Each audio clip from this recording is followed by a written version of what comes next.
Selamat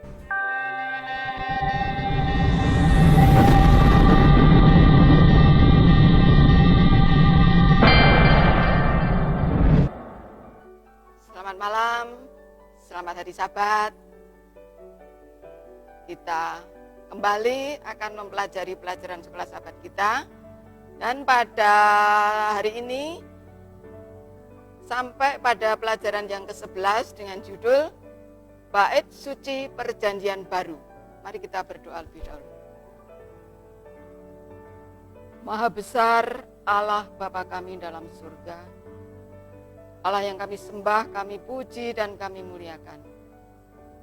Tuhan, pada malam hari ini kami datang ke hadirat-Mu untuk mengucapkan syukur terima kasih atas pemeliharaan Tuhan sepanjang 6 hari bekerja kami.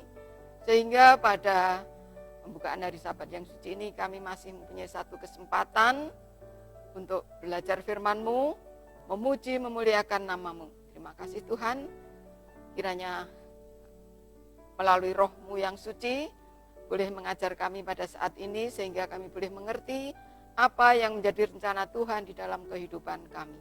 Terima kasih Bapa, ampuni semua kekurangan dosa kesalahan kami.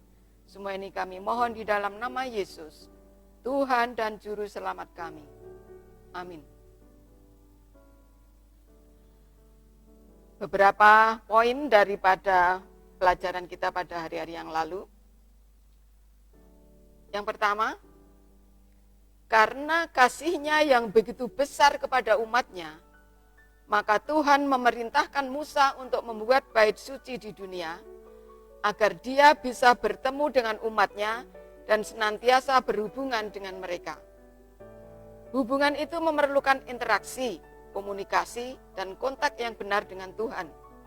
Bait suci bisa mempertemukan Tuhan dengan umat-Nya. Tuhan rindu berdiam di tengah-tengah umat-Nya. Poin selanjutnya, dalam perjanjian lama, darah domba sebagai lambang keselamatan yang dipercikkan ke dinding bait suci sebagai penyatuan dengan Tuhan. Seekor domba sebagai lambang dari korban penebus dosa yang sesungguhnya, yaitu Kristus sendiri. Domba yang dikorbankan haruslah yang tanpa cacat, artinya korban penebus dosa harus orang yang suci, yang bisa dilakukan oleh Yesus sendiri. Yesus mati sebagai korban bagi dosa-dosa manusia. Ini sebagai dasar rencana keselamatan manusia. Penggantian adalah kunci rencana keselamatan secara menyeluruh. Dia mengalami kematian yang semestinya kita alami. Kematian Kristus sebagai pengganti orang-orang berdosa adalah kebenaran agung dari semua aliran kebenaran yang lain. Imam besar dalam perjanjian baru. Pelayanan persembahan cara perjanjian lama adalah bayangan dari persembahan yang akan dibuat oleh Yesus di dunia ini yang mati di kayu salib. Sama pada pelayanan bait suci di dunia, demikian juga pelayanan bait suci di surga. Yesus sebagai domba yang tersembelih, dan Dia membawa darahnya sendiri masuk ke dalam bait suci di surga. Sekarang menjadi imam besar di surga. Jadi sekarang kita memiliki bait suci di surga dan imam besar yaitu Yesus sendiri yang melayani untuk kepentingan kita. Yesus bukan hanya sebagai korban pengganti dosa kita, tetapi sebagai pengantara antara manusia dan Bapa atau Allah sendiri. Sebab Allah itu esa dan suci, karena itu harus oknum yang suci dan esa juga yang telah menyerahkan dirinya sebagai tebusan bagi manusia, yang juga berarti bahwa perjanjian baru adalah kita memiliki seorang yang mewakili kita di hadapan Bapa, membela kita. Kristus yang memiliki kebenaran yang sempurna, yang memikul penderitaan yang sempurna, berdiri di hadapan Bapa memohon bagi kita pengampunan dari dosa dan kuasa dosa. Tanpa hal ini, kita tidak pernah mempunyai satu pengharapan untuk mencapai kehidupan kekal sekarang dan di dalam penghakiman. Inilah sedikit ulasan di mana sebenarnya kita dengan sangat jelas mengikuti renungan atau ringkasan sekolah sahabat di dalam setiap hari agar kita lebih bisa mengerti daripada hanya pada hari ini untuk mengikuti pendalaman sekolah sahabat. Sekarang kita masuk ke dalam pendalaman.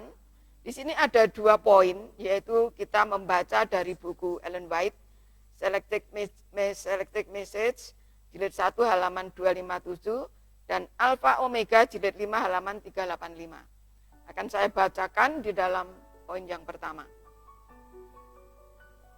Malaikat tertinggi di surga tidak memiliki kuasa untuk membayar tebusan satu jiwa yang hilang. Kerubium dan serafim hanya memiliki kemuliaan yang dikaruniakan kepada mereka oleh pencipta sebagai ciptaan, dan pendamaian manusia kepada Allah hanya dapat diselesaikan melalui pengantara Dia yang sama dengan Allah, memiliki atribut akan menyatakan dirinya sendiri layak dan bermartabat untuk berhadapan dengan Allah yang tidak terbatas demi manusia, dan juga mewakili Allah kepada dunia yang telah jatuh. Pengganti manusia harus memiliki sifat manusia, memiliki hubungan dengan keluarga manusia yang diwakilinya. Dan sebagai utusan Allah, dia harus mengambil bagian dalam sifat Allah, memiliki hubungan dengan Dia yang tak terbatas, agar dapat menunjukkan Allah kepada dunia dan menjadi pengantara antara Allah dan manusia. Luar biasa. Pengganti atau penebus kita, pengganti persembahan kita adalah oknum yang betul-betul sama dengan Allah, suci dan berkuasa dan patut berbicara kepada Allah. Tetapi dia juga harus bersama-sama dengan manusia, karena dia akan menjadi pengantara antara Allah dan manusia. Kedua-duanya harus dilakukan oleh Yesus yang tanpa cacat, tanpa celah. Kalau di dalam Alfa dan Omega, poin yang kedua, Yesus melanjutkan, sebagaimana kamu mengaku aku di hadapan manusia, demikian juga aku akan mengaku kamu di hadapan Allah dan malaikat-malaikat yang suci. Kamulah yang menjadi saksi-saksiku di atas dunia, menjadi saluran melalui apa anugerahku dapat mengalir untuk menyembuhkan dunia ini. Oleh karena itu, aku pun menjadi wakilmu di surga. Bapa tidak memandang tabiatmu yang bercela itu, tetapi ia melihat engkau seolah-olah disalut di dalam kesempurnaanku. Akulah pengantara melalui siapa berkat-berkat surga datang kepadamu.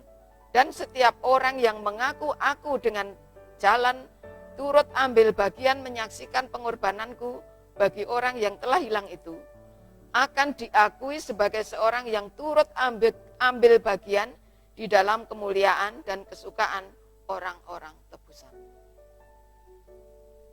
Sistem korban perjanjian lama digantikan oleh yang baru. Gantinya hewan dikorbankan oleh imam yang berdosa dalam satu bait suci di dunia. Kita memiliki Yesus sekarang, korban kita yang sempurna.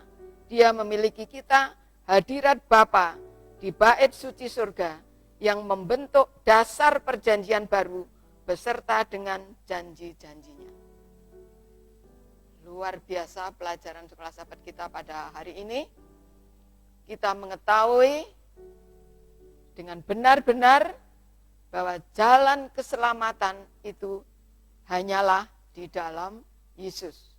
Yesus adalah pengganti kita sebagai orang berdosa. Yesus pengantara kita dengan Bapa. Yesus adalah satu oknum yang setara dengan Bapa, yang patut berbicara kepada Bapa. Dan kita sebagai orang yang berdosa tidak akan layak bila mana kita harus berbicara kepada Bapa. Hanya oknum satu, yaitu Yesus sendiri, yang pada mulanya bersatu menyatu dengan Bapa, karena Ia adalah firman yang menjadi manusia. Inilah satu pelajaran yang patut kita renungkan. Kiranya Tuhan akan memberkati kita semua sebagai umat-umat Tuhan yang patut melayani pekerjaan Tuhan sampai Maranatha. Tuhan memberkati. Amin.